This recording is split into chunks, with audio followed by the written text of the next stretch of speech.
Hi everyone, my name is Aman Kumar. तो आज की इस वीडियो में हम बात करने वाले हैं किस तरीके से एक करेक्ट और एक प्रैक्टिकल अप्रोच के साथ आप अपना स्कोर इम्प्रूव कर सकते हैं टर्म वन में। ये वीडियो आपके लिए इसलिए इतना इम्पॉर्टेंट है क्योंकि जैसा कि आपको पता है आपका जो एग्ज़ाम पैटर्न है वो अब चेंज हो गया है। अब आपको सब्जेक्टिव क्वेश्चंस पेपर में नहीं मिलेंगे, सिर्फ ऑब्जेक्टिव क्वेश्चंस आने वाले हैं। तो सबसे पहले हम स्टार्ट करते हैं उस सब्जेक्ट के साथ जो हर स्टूडेंट के पास होगा, चाहे वो किसी भी स्ट्रीम से हो। वो है इंग्लिश। इंग्लिश जो है वो ईजीएस्ट और मोस्ट इम्पॉर्टेंट सब्जेक्ट है। ईजीएस्ट क्यों है ये तो आप सबको पता होगा, लेकिन मोस्ट इम्पॉर्टेंट इसलिए है क्योंकि चाहे आपके इसमें अच्छे मार्क्स आए हों चाहे ख़राब मार्क्स आए हों, आपको इसको फाइनल इवैल्यूएशन में कंसिडर करना ही पड़ेगा, एक्सेप्ट अगर आपके पास कोई और दूसरा लैंग्वेज हो तो। इसके लिए आपको एक टाइम फिक्स कर लेना है कि पूरे दिन में मैं इस टाइम पे जो है इंग्लिश पढ़ूँगा। कितनी देर पढ़ना है आपको? सिर्फ 15 से 30 मिनट इसको टाइम देना है। इससे ज़्यादा की कोई नीड नहीं है सब्जेक्ट को देने के लिए। तो मैं आपको एग्जांपल से बताता हूँ, जो आपका चैप्टर है द लास्ट लेसन, उससे कि क्या क्या आपको करना है एक चैप्टर को प्रिपेयर करने के लिए। तो सबसे पहले आपको जो ऑथर का नेम है वो याद रखना है, या फिर पोएम के केस में पोएट का नाम, जैसे कि द लास्ट लेसन में है अल्फोंसो डॉटे। फिर आपको डिफ़िकल्ट वर्ड्स याद रखने हैं जो कि आपको हेल्प करेंगे सिनोनिम और एंटोनिम में, जो कि अनसीन पैसेज और रेफरेंस टू कॉन्टेक्स्ट के जो क्वेश्चंस होते हैं उनमें कई बार पूछे जाते हैं। तो आपको उनमें एक एडवांटेज मिल जाएगा इन सब से। उसके बाद लास्ट हमारे पास आ जाता है की पॉइंट्स। की पॉइंट्स इन द सेंस आपको जो है शॉर्ट नोट्स जो है वो बना लेने हैं, ताकि जब आपका एग्ज़ाम हो तो आप उसको रिवाइज कर सको। For example the last lesson में है जैसे कि पहले वो पार्टिसिपल्स प्रिपेयर नहीं कर पाता है, उसके बाद उसको संडे मॉर्निंग जैसा फील होता है स्कूल में, उसके बाद उसको नोटिस के बारे में पता चलता है। ये सारा का सारा पूरा का पूरा एक स्टोरी जो है उसको आप शॉर्ट में लिख लो। उसके बाद जो लास्ट पॉइंट हमारे पास वो है fourth point, essence of the chapter, यानी कि पूरा का पूरा चैप्टर जिस पे बेस्ड है। यानी कि जैसे कि आपका जो द लास्ट लेसन है चैप्टर, वो पूरा का पूरा लैंग्वेज के ऊपर बेस्ड है। लैंग्वेज की ब्यूटी और उसके पावर को एक्सप्रेस किया गया है पूरे के पूरे चैप्टर में। उसके बाद हम बात करते हैं अकाउंट्स की, जो मोस्ट स्कोरिंग और एक इजी सब्जेक्ट है। मोस्ट स्कोरिंग इसलिए बिकॉज सिमिलर टाइप के क्वेश्चंस होते हैं, बस एडजस्टमेंट में ही थोड़ा बहुत चेंज होता है। तो इसके लिए सबसे पहले आपको क्या करना है, आपको थ्योरी और फॉर्मूले दोनों पे फोकस करना है।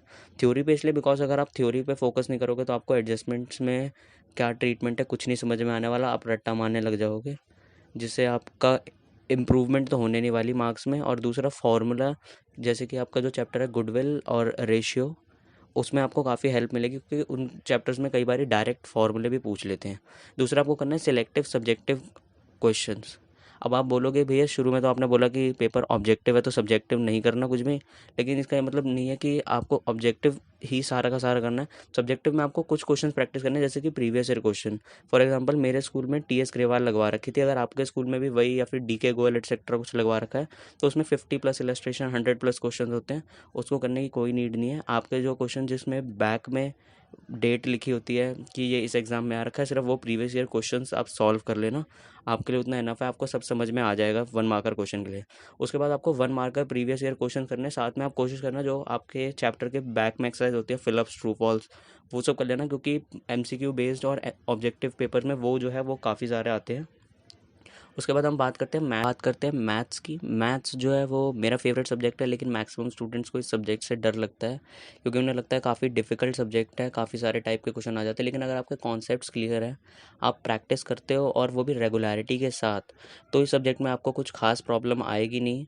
बहुत ही ईजी लगने लग जाएगा आपको ये सब्जेक्ट, क्योंकि इसमें कोई फर्दर खास रिवीजन की रिक्वायरमेंट नहीं होती है एग्ज़ाम से पहले, अगर आपको कॉन्सेप्ट्स क्लियर हो, फॉर्मूले सब कुछ पता है तो इसके लिए बेसिक आपको सबसे पहले क्या करना है, एनसीईआरटी जो है मस्ट है। एग्ज़ाम ऑब्जेक्टिव है, इसका ये बिल्कुल भी मतलब नहीं है कि एनसीईआरटी के जो क्वेश्चन है वो सब्जेक्टिव होते हैं तो आपको वो नहीं करना। आपको करना है ताकि आपका एक बेस बन जाए।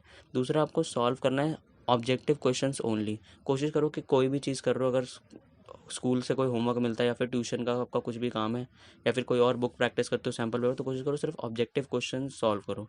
एक्सेप्ट इसमें कंडीशन है कि आपको प्रीवियस ईयर क्वेश्चन जो है वो ज़रूर सॉल्व करने हैं, क्योंकि उनसे आपको एक आइडिया लग जाएगा कि क्वेश्चंस को जो है सॉल्व करने का अप्रोच कैसा है। आपको कोई प्रॉब्लम नहीं आएगी। और हो सके तो जो 1 मार्कर के जो प्रीवियस ईयर क्वेश्चन है उन पर ज़्यादा फोकस करो, क्योंकि वो आपको हेल्प करेंगे।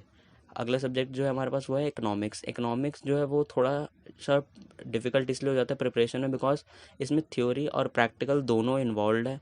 इसलिए प्रॉब्लम हो जाती है इस सब्जेक्ट को प्रिपेयर करने में। लेकिन आपके पास एक ये एडवांटेज है क्योंकि आपको थ्योरी में कुछ खास प्रॉब्लम नहीं आएगी, आपको कोई रट्टा मारने की ज़रूरत नहीं है। आपका पेपर जो है टर्म 1 ऑब्जेक्टिव होने वाला है। तो इसके लिए सबसे पहले आपको क्या करना है, आपको जो है रीडिंग पे फोकस करना है, आपकी जो बुक है। और मैं स्पेशली प्रेफर करूँगा, अगर आप जो इंडियन इकोनॉमिक्स है आप प्लीज़ एनसीईआरटी से ही पढ़ो। और एक टिप दूंगा कि आप जो है हाइलाइटर यूज़ करो, कि जो हेडिंग्स है, कोई इंपॉर्टेंट पॉइंट्स है, की पॉइंट्स है, फैक्ट्स है कुछ, तो उसको हाईलाइट कर लो ताकि आपको हेल्प मिले। और दूसरा शॉर्ट नोट्स बना लो ताकि आप उसको रेगुलर इंटरवल पे रिवाइज कर सको, अदरवाइज़ कोई फ़ायदा नहीं होने वाला रीडिंग का भी। और प्रैक्टिकल सब्जेक्ट के लिए जैसा कि मैंने आपको अकाउंट्स बताया, आपको सेम है, फोकस जो है वो थ्योरी पे करना है, क्योंकि इकोनॉमिक्स में तो बिना थ्योरी के आप प्रैक्टिकल क्वेश्चंस कर ही नहीं पाओगे। जैसे नेशनल इनकम के हो गए एटसेट्रा, ये सब आप नहीं कर पाओगे। दूसरा जो है, आपको प्रीवियस ईयर क्वेश्चंस जो है ऑब्जेक्टिव वाले, उन पे ज़्यादा फोकस रखना है।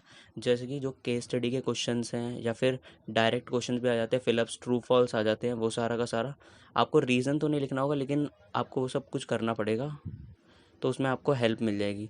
अगला सब्जेक्ट है जो हमारे पास, वो है बिज़नेस स्टडीज़। बिज़नेस स्टडीज़ में आपके पास ये एडवांटेज है, क्योंकि बिज़नेस स्टडीज़ में जो मेन प्रॉब्लम आती है केस स्टडी को आइडेंटिफाई करने के बाद, वो है थ्योरी। क्योंकि इतने बड़े बड़े क्वेश्चन आते हैं, पेपर छूट जाता है, लेकिन आपके साथ वो वाला केस होने नहीं वाला, क्योंकि आपका जो है पेपर ऑब्जेक्टिव है। तो आपको सेम इसमें भी फोकस करना है रीडिंग पे कि, और मैं प्रेफर इसमें बोलूँगा कि आप दोनों पार्ट के लिए एनसीईआरटी को ही प्रेफर करो और कुछ भी बुक मत पढ़ना। और दूसरा, ये मैंने पॉइंट अलग कलर में जान के लिखा है, ये सबसे इंपॉर्टेंट पॉइंट है। मैं जितने भी पॉइंट बताने वाला हूँ बिजनेस स्टडी में, और कुछ फॉलो करो ना करो, ये ज़रूर कर लेना, एनसीईआरटी की ये हेडिंग्स लर्न करना। बिकॉज जो आपके ऑप्शंस आएंगे वो सेम टू सेम एनसीईआरटी के पॉइंट्स ही आने वाले हैं, या फिर फिलअप्स में आपको वही लिखना होगा। और सबसे इंपॉर्टेंट जो है, वो सारे के सारे आपको previous year case study based question करने हैं। Previous year case study based question आपके सारे, चाहे सब्जेक्टिव हो ऑब्जेक्टिव हो, आप हो सके तो प्रीवियस ईयर क्वेश्चन सारे कर लो, चाहे 6 मार्कर्स भी हो। बिकॉज आप उसमें सिर्फ आइडेंटिफिकेशन कर लेना, एक्सप्लेनेशन मत लिखना, आप में वो आने भी नहीं वाला है वैसे भी। तो आपको एक आइडेंटिफिकेशन में हेल्प मिलेगी, क्योंकि कई बार 1 मार्कर क्वेश्चन में भी बहुत बड़ी बड़ी केस स्टडीज आ जाती है। इतना आप कर लोगे तो आपको हर सब्जेक्ट में कोई भी प्रॉब्लम नहीं आने वाली। अगर मेरा कंटेंट आपको पसंद आया हो तो चैनल को सब्सक्राइब कर दो, वीडियो पसंद आई हो तो लाइक कर दो, और सबसे इंपॉर्टेंट आप शेयर ज़रूर कर देना, क्योंकि हो सकता है आपके जैसा कोई स्टूडेंट हो जो टर्म 1 के लिए प्रिपेयर कर रहा हो, लेकिन उसे अभी तक समझ नहीं आ रहा कि कैसे स्टार्ट करें। और कमेंट ज़रूर करना कि आपको कोई इंपॉर्टेंट टिप, कोई मेरी फेवरेट पार्ट लगा आपका वीडियो का वो। और अगर कोई सजेशन हो या फिर कोई भी प्रॉब्लम हो, आप कमेंट करना, मैं आपको ज़रूर रिप्लाई दूंगा। और in the end, thanks for watching.